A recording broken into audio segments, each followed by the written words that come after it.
Hola, ¿qué tal? Les voy a dar el siguiente tema que se me asignó, que es la tecnologías emergentes en imagen mamaria. Y pues espero que sea de su agrado y les dé mucha información. Y bueno, a manera de objetivos que vamos a tener durante la charla es conocer los distintos métodos de imagen que vamos a tocar, saber las ventajas y las limitaciones de estos mismos, así como sus indicaciones y las utilidades. El primer método de imagen es la tomosíntesis. Es un avance en la imagen que nos permite obtener una mamografía semi-3D, esto es, creando imágenes tomográficas, lo cual nos da o evita nos permite la adecuada visualización de imágenes mediante cortes para reducir los efectos que nos da la sobreposición de tejido. Esto más que todo en pacientes que tienen mamas densas, lo cual, como sabemos, es el principal factor que afecta de manera directa a la sensibilidad de la mastografía.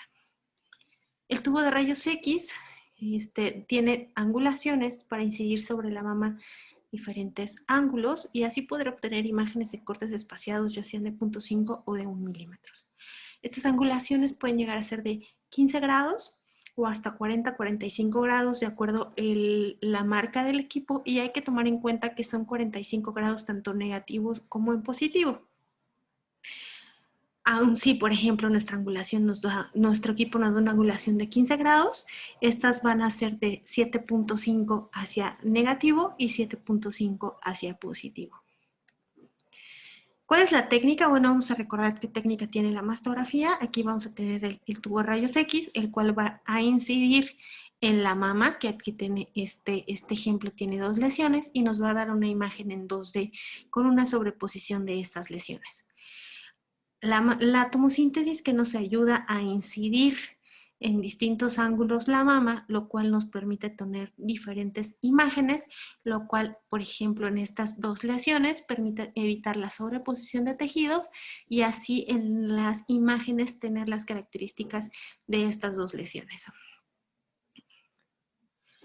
¿Cuáles son las indicaciones de la tomosíntesis? Bueno, pues es en tamizaje, en las asimetrías, en distorsiones, en nódulos y cuando tenemos un hallazgo que es principalmente o mejor visto en este método de imagen, ser una que tiene guía para hacer intervención. En el tamizaje, bueno, de acuerdo en este artículo del 2020, en el cual se incluyeron a pacientes que fueron o acudieron a estudios de tamizaje entre el año 2016 y 2017, se hizo una comparación entre la mastografía digital y la tomosíntesis junto con su mastografía sintetizada. Fueron casi 30,000 pacientes, en los cuales, como mencioné, fueron un estudio de tamizaje, teniendo una media de edad entre 59 años.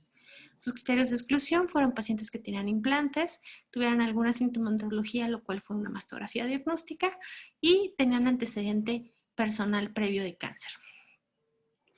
Entre sus resultados cabe destacar que en la mastografía convencional tuvieron un índice o un porcentaje mayor de rellamados, siendo de 3.3%, y en la tomosíntesis disminuyó casi a 2.1%. En cuanto al valor predictivo positivo de las biopsias recomendadas en la mastografía fue de 14% y en la tomosíntesis se encontraron más lesiones, aumentando este valor a un 29%. Aún así, en la mastografía convencional, el hallazgo o los hallazgos de menor tamaño que se encontraron fueron de 16.8% y en la tomosíntesis con la sintetizada fueron de 19.7%. Esto tomando en cuenta la mejor visualización de las microcalcificaciones en la mastografía normal. Ahora, ¿qué recomendación nos hace el Colegio Americano de Radiología en cuanto al tamizaje en tomosíntesis? Menciona que en pacientes con riesgo bajo, que corresponde a menos del 15%, está recomendada la tomosíntesis, y también en pacientes que tienen un riesgo alto entre el 15 y el 20%. Aquí les traigo este ejemplo, es una paciente que acudía a mastografía de tamizaje. Estos son pacientes, como estamos viendo, es una mama con un patrón tipo C, en lo cual nos dificulta la visualización. Se hizo una tomosíntesis y podemos ver, aquí les traigo la tomosíntesis en proyección lateral y en CC, y podemos encontrar hacia el cuadrante superior interno, tercio medio, esta zona de distorsión con el centro radiolúcido, lo cual viendo en retrospectiva la zona podemos delimitarla en la interlínea de los cuadrantes, la expresión MLE o ICC, la mastografía convencional. La otra indicación son asimetrías. ¿En qué nos ayuda? Es que quita la sobreposición del tejido glandular. Va también a disminuir el rellamado en pacientes que vienen a screening.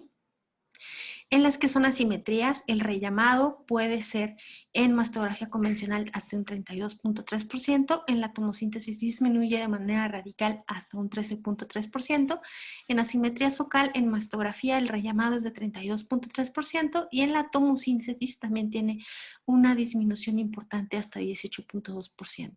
Generalmente estos pacientes que tienen este rellamado se asocia más en pacientes con mama densa y que no tienen estudios de tamizaje previos. Aquí les traigo a este paciente que viene a tamizaje. Es una paciente con una zona de asimetría hacia la mama del lado izquierdo. Se hizo unas proyecciones de tomosíntesis. Aquí se las traigo. Esta es la lateral y la CC. Y podemos observar que no hay una persistencia, principalmente como hay un cambio de esta zona de asimetría en la proyección lateral, se complementó aún así con un ultrasonido y solamente se encontró sobreposición de tejido glandular. Encontramos algún nódulo que cual correspondía a un quiste simple, pero no hubo un cambio importante en esta zona de asimetría. El otro punto es una distorsión de la arquitectura.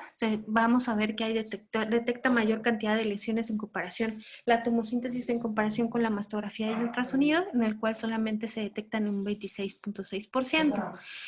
Patel en 2018 nos habla que, por ejemplo, en este estudio se incluyó a 181 pacientes con una zona de distorsión. Solamente el 67.4% fue visible en mastografía convencional. El 100% de las pacientes fue visible por tomosíntesis. Las distorsiones que se vieron en mastografía convencional tuvieron un mayor porcentaje de malignidad, de un 47%, de un 38% de las que solamente fueron visibles por malignidad, y aquellas lesiones que solamente fueron visibles por tomosíntesis, solamente el 6% fueron malignas. Aquí tenemos, esta es una paciente, ella viene recientemente con un estudio de tamizaje en el cual tiene el antecedente de una excisión de una lesión en mama derecha. Con reporte de benignidad de manera verbal, ella no nos aportó ningún estudio. Sin embargo, bueno, aquí les traigo las proyecciones MLO y CC en mama derecha y podemos observar hacia la zona de los cuadrantes superiores esta zona de distorsión que se puede asociar a la zona de cicatriz. Podemos ver delimitado con este marcador radiopaco la zona de cicatriz dérmica. Sin embargo, fue pasada una tomosíntesis. De aquí les traigo los cortes y hacia la zona más superior podemos observar, se las puedo repetir, la zona de distorsión que estamos a encontrarla y otra acá más hacia los cuadrantes externos. Entonces encontramos dos zonas de distorsión, los cuales fue la recomendación, la biopsia guiada por tomosíntesis. Esta es otra paciente, esta es una paciente que tiene el antecedente de dos hermanas con antecedente de cáncer de mama. Ella viene a tamizaje. En sus proyecciones convencionales podemos observar en esta proyección CC en la zona retroareolar tercio posterior una zona de distorsión. Se pidió una CC exagerada. Podemos observar esta zona de distorsión hacia el tercio posterior y también hacia los cuadrantes superiores en la proyección MLO. Se tomó una tomosíntesis y cómo podemos delimitar de manera más adecuada la zona de distorsión, lo cual la paciente fue llevada a una biopsia guiada por tomosíntesis y se delimitó o se hizo el diagnóstico de un carcinoma lobulillar infiltrante. Aquí tenemos la traducción ecográfica, tiene un nódulo irregular, no paralelo, con márgenes angulados. Hipoecoico y con sombra acústica. Sin embargo, se vio de mayor extensión en la tomosíntesis, por ese motivo fue guiado la biopsia por este método. En cuanto al otro estudio de imagen que vamos a hablar es la mastografía contrastada. Esta es una técnica de imagen que combina la mastografía digital y el medio de contraste. Lo que tiene ventaja es que va a combinar los bajos costos de la mastografía digital y la sensibilidad a la resonancia magnética, lo cual es por la administración del medio de contraste. Como vamos a saber, el cáncer puede identificarse con características por imagen. Ya hablamos sobre las características de BI-RADS por mastografía y en día previo hablamos de BI-RADS por ultrasonido. Aún así, las lesiones de reciente documentación se van a caracterizar por la presencia de neovascularidad. Por eso es que la administración del medio de contraste nos da una mayor sensibilidad en la detección de esta vascularidad y se va a asociar más hacia malignidad. Su objetivo es definir y observar la presencia, tipo y extensión de la enfermedad. Fue introducido este método de imagen como principalmente esta indicación. Sin embargo, se han encontrado algunas otras indicaciones o algunas otras patologías que se benefician o se han encontrado que tengan una detección adecuada. Patologías benignas o lesiones benignas. En cuanto a la adquisición de las imágenes, la mastografía como sabemos, la mastografía tiene filtros, ya sean de plata o de rodio. Sin embargo, en este tipo de mastografía se incluyó un filtro de cobre, que es el que se utiliza para la adquisición de las imágenes en la mastografía contrastada. Aún también es un software adicional que hace posible la imagen con energía dual. Se hace una administración del medio de contraste no iónico osmolar a una dosis de 1.5 mililitros por kilo con una inyección de 3 mililitros por segundo. Esto siempre se hace con un inyector. 2 minutos después de la inyección del medio de contraste se va a comenzar con la adquisición de las imágenes. Utilizando una técnica de energía dual con imágenes de baja y de alta energía. Las imágenes de baja energía es similar a la mastografía convencional, por lo tanto nos da ayuda a hacer una adecuada caracterización de la morfología de los hallazgos.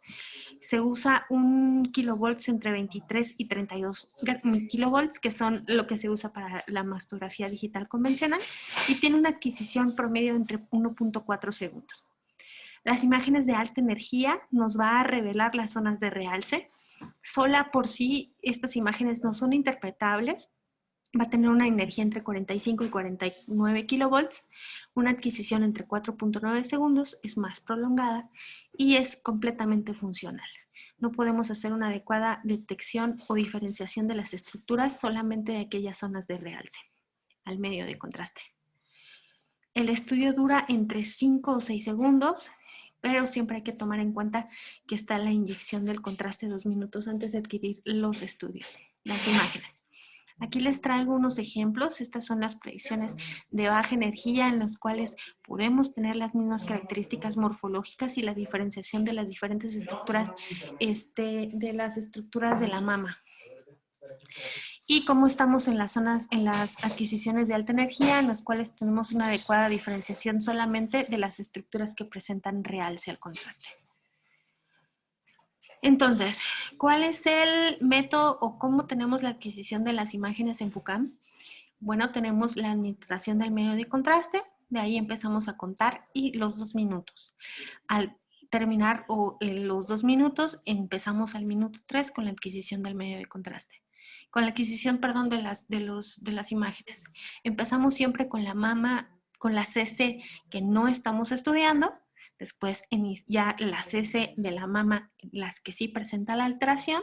Después la MLO de esa misma mama y terminamos con la mama contralateral en proyección MLO. Generalmente esto dice puede ser de 6 a 7 minutos, sin embargo nuestro software dice que terminamos o tiene un lavado del medio de contraste a los 10 minutos. Esto ya está programado, no tenemos un equipo Hologic Selenia, lo cual ya viene de fábrica la adquisición, pero siempre hay que tomar en cuenta que a partir de los 7 u 8 minutos ya tenemos un lavado del medio de contraste. Ahora, cabe mencionar que no hay una regularización en el cual nos diga cómo es que tenemos que adquirir las imágenes. Hay estudios en los cuales que nos mencionan que debemos empezar con la mama afecta porque hay lesiones que pueden presentar un realce temprano al contraste. Sin embargo, hay otros que defienden que se puede iniciar con la mama como nosotros, que no es la que estamos estudiando, y posteriormente las dos imágenes que se encuentran en medio sean la mama que es de sospecha. Entonces, primero que hay que tomar en cuenta es el realce del parénquima de fondo similar a resonancia magnética, aunque todavía no está tomado en cuenta de BI-RADS en cuanto a la mastografía contrastada, porque es de reciente, bueno, entre comillas, introducción. Vamos a hacer similar a lo que es la resonancia magnética de BI-RADS. Entonces, ¿qué afecta de manera directa al realce del parénquima de fondo?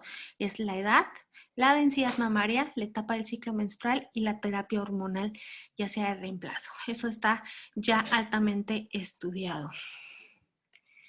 Entonces tenemos cuatro características o cuatro realces de parénquima de fondo. Aquel realce mínimo, aquel realce leve, moderado y marcado. Aún así también tenemos que sea simétrico o que sea unilateral. ¿Qué indicaciones vamos a tener en la mastografía contrastada? Pacientes con antecedentes heredofamiliares de cáncer o lesiones de alto riesgo, o aquellas que tienen alteraciones de los genes BRCA1 o BRCA2 o alguna alteración genética que también aumente el riesgo de padecer cáncer de mama, aquellos nódulos, distorsiones. También el que primero que les mencioné es la extensión de la enfermedad o la valoración preoperatoria. Así también la respuesta a la terapia y el cáncer oculto. Aquellas pacientes que tienen una metástasis axilar y que no se tiene una lesión documentada en mama. En la primera de los pacientes de alto riesgo se va a detectar, se detecta en cada 15 pacientes por cada 1000 mujeres con riesgo intermedio o alto.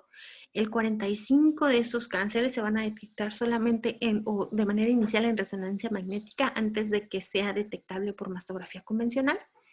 Se ha mencionado o se ha documentado que tiene una especificidad similar a la resonancia magnética desde hasta un 97.7% a un 94.1%, tomando en cuenta que se van a detectar en etapas tempranas y que no son visibles en mastografía, como les estaba mencionando.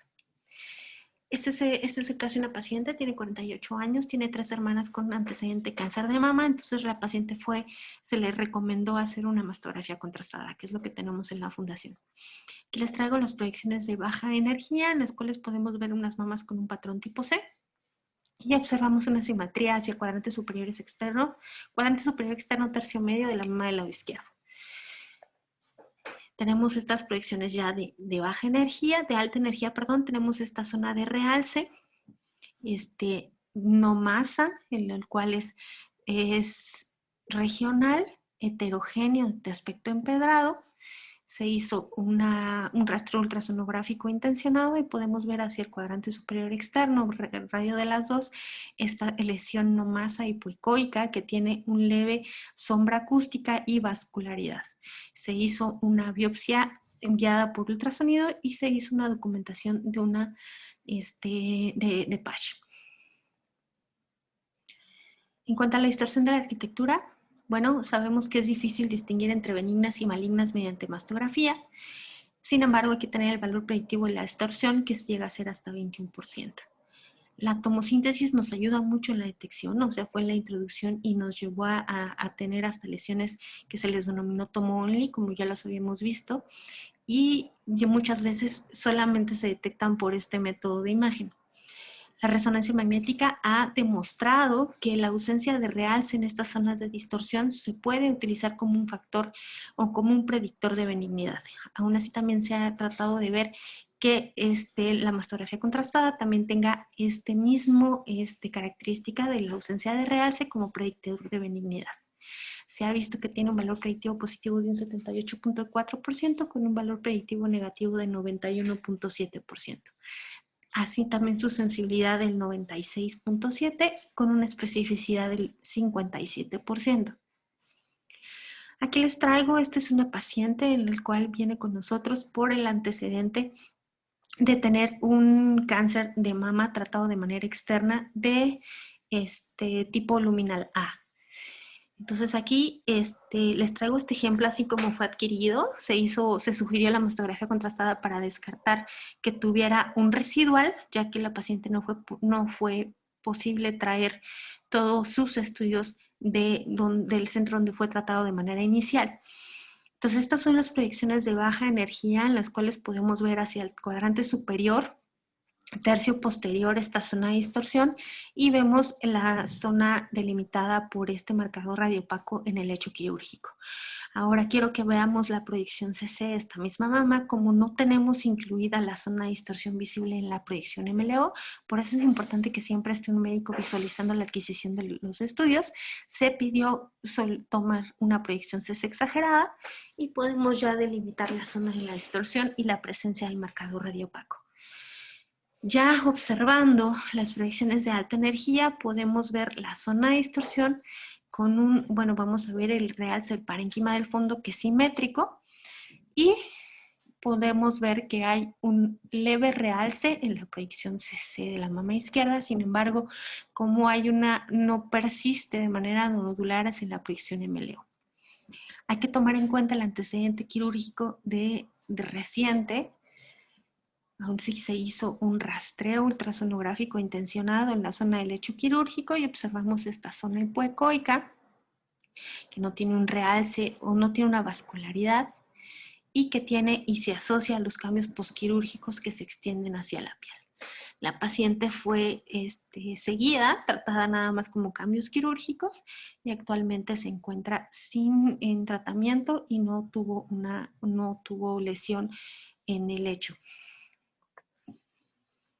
Esta es otra paciente, ella tiene 79 años y ya fue referida al centro como una categoría 4B con una zona de distorsión hacia la mama del lado izquierdo. Les traigo las proyecciones de baja energía.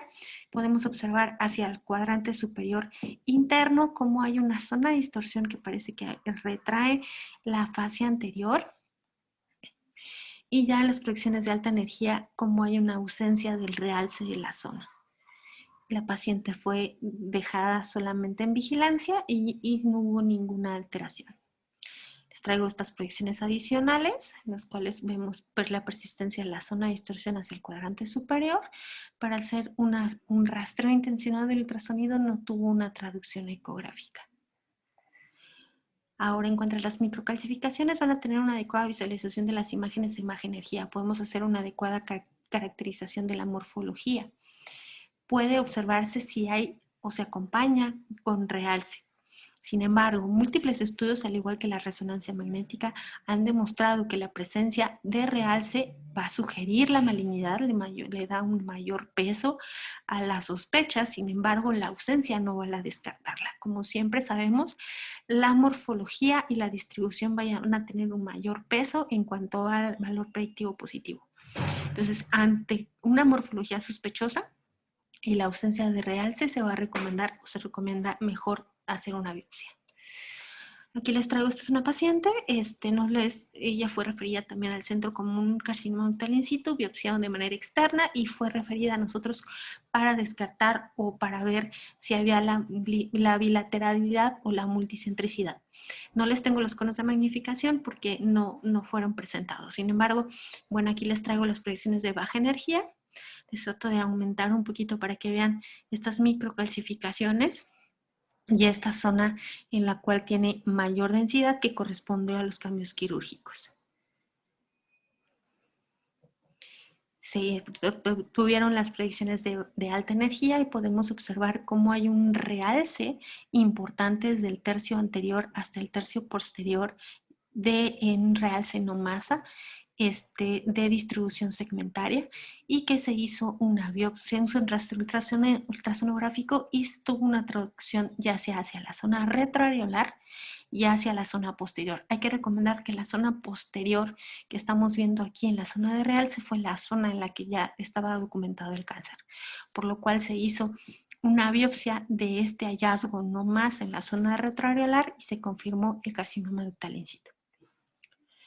Esta es otra paciente que tiene un grupo de microcalcificaciones en cuadrante superior externo tercio medio de la mama izquierda, de la mama derecha, que ya tiene el diagnóstico de carcinoma ductal in situ y se envió para valorar extensión. Les traigo estas conos de magnificación de las microcalcificaciones y vemos cómo tiene una zona, una presencia de realce nodular, heterogéneo de aspecto anular, como está la traducción ecográfica, y no se encontró ninguna otra zona de realce. En cuanto a la extensión de la enfermedad, bueno, vamos a ver que ha habido varios estudios. En 2013, por ejemplo, se evaluaron pacientes con reciente diagnóstico del cáncer de mama. Se hizo una comparación entre mastografía con ultrasonido, así también con mastografía contrastada y resonancia magnética. La mastografía contrastada y la resonancia magnética detectaron 96 del 100% de los tumores, y la mastografía ultrasonido solo el 81%. Eso sí, cabe resaltar que la mastografía contrastada tuvo menos falsos positivos que la resonancia magnética. Eso es lo que se ha tratado de determinar, si hay, qué tanta sensibilidad y especificidad tiene el medio de contraste iodado en comparación con el gadolínio. Bueno, aquí les traigo, esta es una paciente que tiene 67 años, que tiene el diagnóstico de carcinoma ductal de mama derecha por un nódulo en radio de la CITE. Lo vamos a delimitar, este nódulo irregular en estas proyecciones de baja energía, hacia cuadrante inferior interno de la mama izquierda, este nódulo irregular de alta densidad con márgenes espiculados. Fue tapificado como una categoría 1A por un T1B, N0, M0, y fue un luminal B. Se hace estas proyecciones de alta energía y podemos observar no solamente ese nódulo que ya cuenta con el reporte, sino podemos encontrar otros 3 nódulos que tienen un realce importante con el contraste. Se hace un ultrasonido dirigido y podemos evidenciar estas 4 lesiones. Está el que ya está documentado en radio CT periareolar, pero tenemos otro en ese mismo radio a 2 centímetros de pezón y otro en radio 6 periareolar y radio 2. Se hizo la biopsia y se diagnosticó el carcinoma ductal. Se comprobó la multifocalidad. Ella fue tapificada ya como un 2A por un T1, N1, M0, mastectomía con biopsia ganglionar, biopsia de ganglio centinela, y fue en positivo a micrometástasis. Esta es otra paciente, tiene un diagnóstico de un carcinoma ductal infiltrante, un carcinoma metastásico hacia el ganglio axilar. No tenemos una lesión en la mama, lo cual fue sometida a la mastografía contrastada y podemos observar estas mamas con un patrón tipo B. Y bueno, como no tenemos la evidencia de alguna lesión primaria en mama. Se hizo las proyecciones de alta energía y podemos observar hacia la interlínea de los cuadrantes superiores, un poco cuadrante superior externo, tercio medio y posterior, esta zona de realce, no masa, de distribución segmentaria, el tipo de empedrado. No te encontramos una traducción ecográfica, o si presentamos el ganglio que ya tiene el diagnóstico de carcinoma metastásico. Se hizo una biopsia guiada por estereotaxia y comprobamos la presencia de carcinoma ductal infiltrante. Moderadamente diferenciado, luminal A fue tapificado por 2A, 3,1, T3 y N1, M0.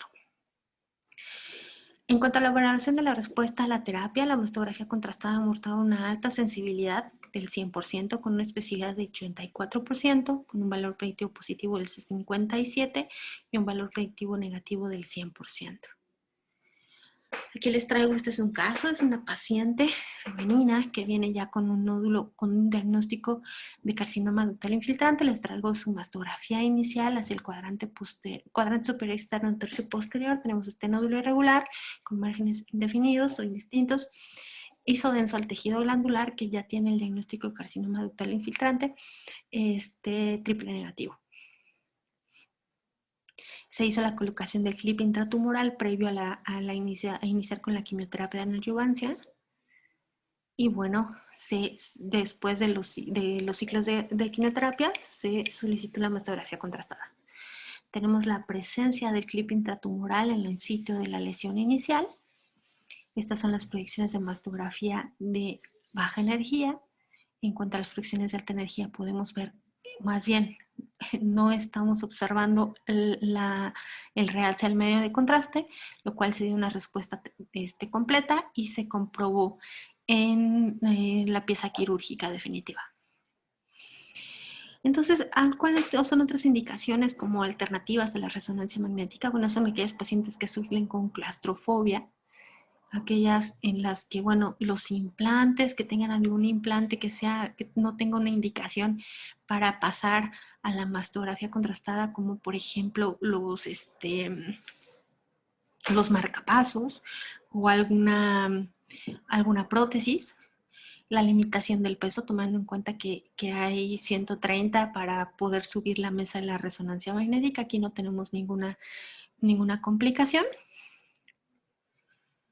Y bueno, por el último método de imagen que vamos a hablar es sobre la mastografía por emisión de positrones, el PEM. Cabe mencionar que en la Fundación nosotros no contamos con este método de imagen, por lo cual no contamos con la experiencia adecuada, pero siempre es importante mencionarlo porque hay algunos otros centros que pueden contarlo y se puede beneficiar a nuestros pacientes de saber de este método.